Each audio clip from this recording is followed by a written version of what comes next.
prior to post-slavery, we had certain laws and certain cultural things that we had put together post-slavery, mainly out of segregation, that in so many words, it was a cohesiveness that taught us how to behave.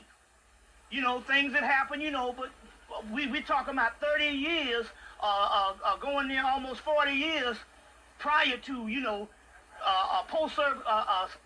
desegregation, and now these laws are actually breaking down. These cohesive laws that we used to have, not written laws, but certain things we just didn't do based on certain things in the community that was set up that way. Now we're talking about 40 years prior. Those cohesive laws are breaking down every day. We're losing more and more people based on those particular laws. So therefore you would have this type of niggers gone wild. If you want to say some stuff like that now. But then so what we're talking about here is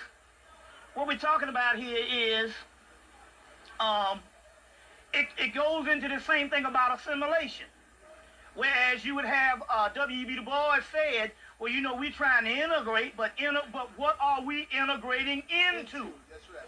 You know, this is right before he died, when he really, you know, saw what was going on after years of even thinking that was a part of it himself, that it's supposed to be this assimilation. But see, what happens here is we are the only people that assimilate. So we're still talking that particular post-slavery traumatic syndrome, but as we go on and on, those particular things that we had set in place was cohesive. Let me give you an example. In the 1970s, it was common for the European, if they wanted to get a certain platform to pass or to be looked on as legitimate, they would make sure that they would get the black community in it. Because we set the moral standard in America at a certain time. They knew that, you know, certain black people going to do a certain thing with a certain behavior.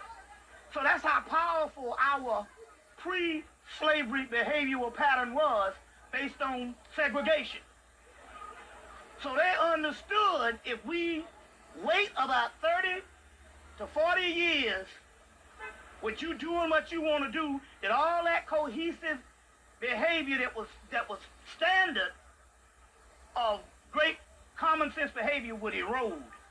And as a result, you got this straight up the animal level that is going on, this particular, you know.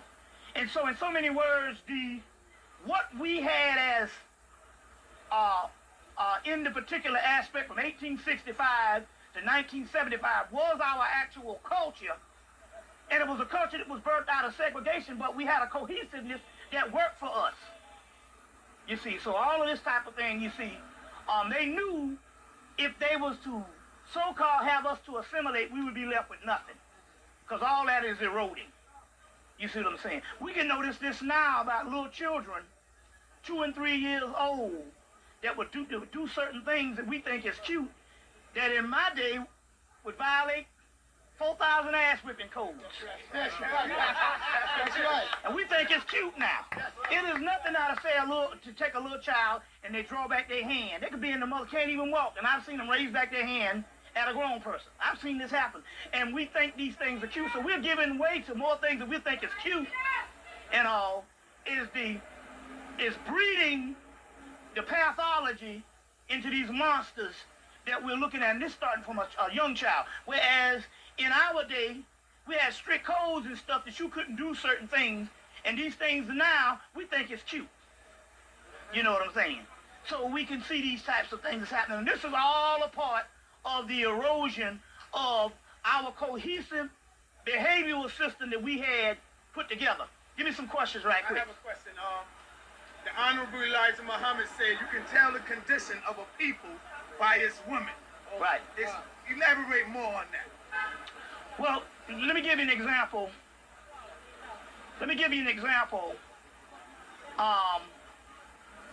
What they also mean. Despite the father figure, which the European society focus on, it's all about the father. So they will tell you that in actuality the father's not around you're going to have all these problems. But in actuality, anybody knows based on matriarchy that it's based on the sister. The sister is the most powerful aspect when it comes to the children, and the particular aspect is 90% of most people that have certain problems, you can trace that particular aspect you can trace it all the way back to the mother. Whether, and even in the society when they have done, even in the white culture, when they have done studies on mass murderers, most of those mass murderers that they've done studies on, they had some type of breakdown in the family based on the mother. You see what I'm saying? So therefore we know that this has a lot to do with when Honorable Elijah Muhammad said no nation can rise as high as his woman. You see what I'm saying? And if she is oppressed on a certain level, then you're going to have a certain amount of aspect of a society going crazy and all, because in one type of way, desegregation breaks down that matriarchal culture that we did have in a particular aspect. So you know, it has a lot to do with everything. We'll go back and we'll elaborate on that in more. Yeah.